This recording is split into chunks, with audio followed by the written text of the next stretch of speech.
Bueno, y volvemos a hablar de sarampión, ¿no? Lamentablemente hay alerta por un nuevo caso, sobre todo en Buenos Aires. Es una joven de 18 años, sin antecedentes de viaje, pero que reside en cercanías a los otros casos ya detectados. Sería un cuarto caso en la ciudad de Buenos Aires. El doctor Ulises D'Andrea es pediatra y está para recordar la sintomatología, repasar el significado de lo que es el sarampión, la historia de cuando se pensaba casi erradicado y por qué, seguramente le preguntaremos, vuelve esta problemática. Doctor, ¿cómo le va? Buen día. Hola, buen día, ¿cómo están? Mucho gusto. Bien, bueno, ¿cómo analiza esta situación y por qué volvemos a hablar de sarampión ya desde el año pasado, donde había habido, si mal no recuerdo, un pequeño brote? Nos habíamos relajado, si se quiere, en algún punto y ahora hay que volver a preocuparse. ¿Por qué? Sí, mira, el sarampión tiene una característica. Este virus es uno de los virus de más contagiosidad que existe entre todas las enfermedades infecciosas. Entonces, la tasa de contagio por contacto con un paciente es del 90%, o sea, que tenés prácticamente mucha posibilidad de que ha estado en contacto de contagiarse. Y como se contagia por vía respiratoria y las partículas pueden quedar con el virus en el ambiente, tiene una gran alta tasa de contagio y se calcula que con un caso índice, si las personas son susceptibles, puede contagiar a 18 personas. Entonces, acá viene el gran punto y la pregunta, ¿por qué una enfermedad que creíamos casi erradicada Sí. empieza a surgir de vuelta? El tema acá es por el tema de la globalización, los viajes, y en lugares y países donde hay mucha gente reacia al tema de la vacunación, los famosos antivacunas, o gente que como no vivió todas estas enfermedades, desconoce y descree, no vacunan ni a su familia ni ellos mismos, y ahí es donde surgen los primeros brotes. Entonces, en Argentina normalmente los casos que hay, y más esta alerta, ha sido de gente que ha viajado, pero justo ahora tenemos ya un caso autóctono de una persona que vive muy cerca de estas personas que habían viajado y que seguramente en algún lugar público deben haber estado en contacto y se han contagiado. Ujú. Y recordemos los síntomas y cómo darnos cuenta cuando es sarampión, cómo confundirnos con otras enfermedades. Claro, acá lo que la gente tiene que estar tranquila es que si vos tenés, si el paciente, el niño tiene menos de 5 años y tiene una dosis de triple viral o doble viral, o tiene más de 5 años y tiene 2 dosis, se tiene que quedar totalmente tranquilo porque no se va a contagiar. Y si se contagia va a ser una forma no transmisible y muy light.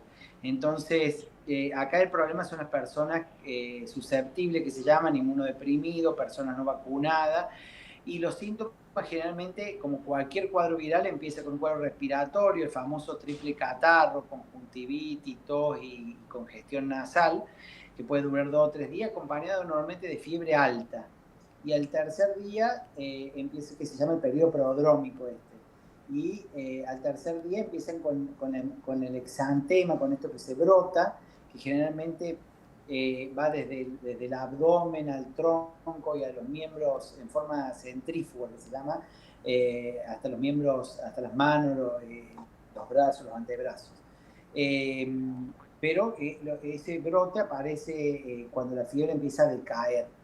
En el consultorio, en los primeros 3 4 días, en el periodo antes del exantema, hay una característica muy particular del sarampión, que son unas manchitas blancas que salen en la mucosa entre las encías y la mejilla, Ujú. que son las famosas manchas de Koplik. Entonces, por ahí podemos tener la sospecha nosotros, porque hay muchos cuadros virales que te pueden dar los mismos síntomas. Y ahí es donde nosotros ponemos el alerta y podemos llegar a pedir muestras para enviar al Gutiérrez y poder tener el diagnóstico. Ujú. Porque desde el Ministerio de Salud emitieron el alerta epidemiológica nacional. Bueno, usted decía recién, describía la alta contagiosidad y el dato es que este cuarto caso no presenta antecedente de viaje, con lo cual, como vive próximamente a los ya contagiados, infectados, digo, ¿cómo es el diagnóstico y el tratamiento para una persona infectada de sarampión? Tiene que recluirse como absolutamente en su casa y no salir, porque es altamente contagioso, dice usted. Exactamente. Una vez que están las alertas epidemiológicas estas, lo importante a todo el sistema sanitario es que cualquier persona de cualquier grupo etario que tenga un síndrome febril con este cuadro respiratorio de triple catarro, las manchas de cóplico, el exantema y haya una sospecha, inmediatamente tiene que haber un aislamiento respiratorio del paciente en su domicilio y hasta tener el diagnóstico que lo vamos a tener cuando tengamos los resultados de las muestras que se envíen de sangre, hisopado y hasta de orina cuando se sospecha que ya está el exantema. Y acá lo importante es que el sarampión, ¿por qué nos preocupa tanto el sarampión? Porque normalmente en la mayoría de los casos va a dar cuadros leves, pero en los pacientes susceptibles, menores de 5 años, inmunodeprimido, embarazada, se relaciona muchísimo la complicación que son las neumonías virales y las meningoencefalitis o cuadros neurológicos, que para poder ver ese tipo de complicaciones tiene que haber una gran cantidad de casos, porque estadísticamente son infrecuentes, pero por eso se tiene la alerta epidemiológica, porque vos podés, además de hacer el aislamiento del paciente, hacer lo que se llama el control de foco en el lugar donde vive el paciente con el tema de la vacunación.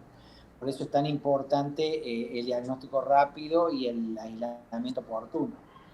¿El sarampión es de vacuna, está en el calendario obligatorio?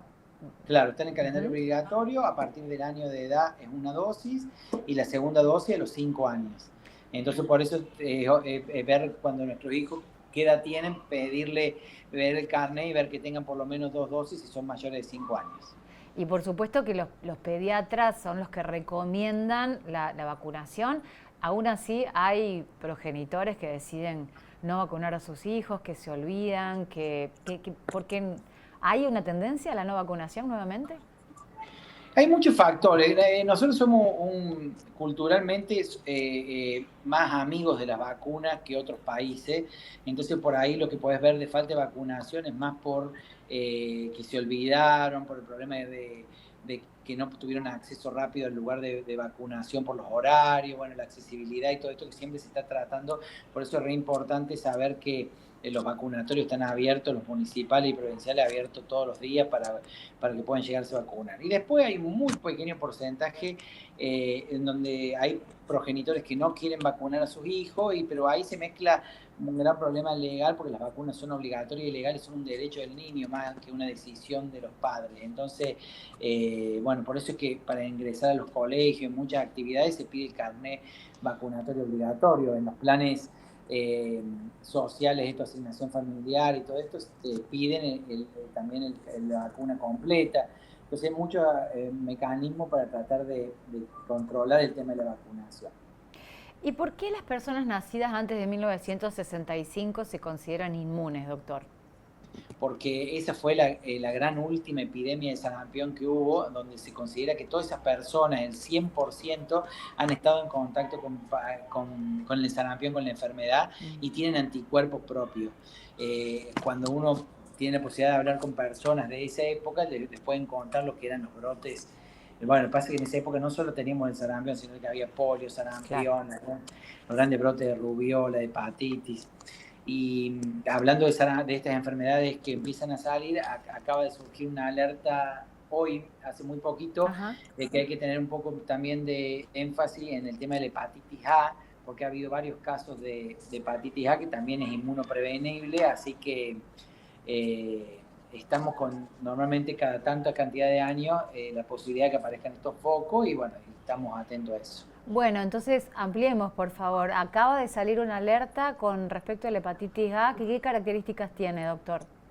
Y la hepatitis A, viste, es de contagio vía oral, fecal oral, entonces tiene que darse una cierta característica de contaminación, pero cuando el virus se contamina en verdura, alimento, todo, puede haber más diseminación. Y la característica de esta es el cuadro clásico de fiebre, vómito, dolor abdominal y que en el transcurrir de los días puede aparecer la ictericia, que se ponen de color amarillo, la orina color Coca-Cola, la materia fecal sin color con las heces blancas. Bueno, esos son todos síntomas de que puede estar afectado el hígado y uno de los causantes puede ser el virus de hepatitis A. Virus que desde que empezó la vacunación, el último caso de trasplante de hepático fue en el 2007, porque la principal causa de trasplante hepático que había antes del 2007 era por hepatitis A, porque daba hepatitis fulminante, muy raros casos, uno cada 100.000 contagiados, pero bueno, sumaba para que aparecieran estos casos que necesitaban trasplante hepático. En el 2007 fue el último caso que se necesitó, gracias a Dios, post hepatitis A, pero bueno, cuando vienen estos brotes ahora que empiezan a aparecer, se pone mucho hincapié también en el tema de la vacuna. Doctor Ulises D'Andrea, pediatra, muchísimas gracias por el contacto hoy con Punta la M. Gracias, saludos. Hasta luego.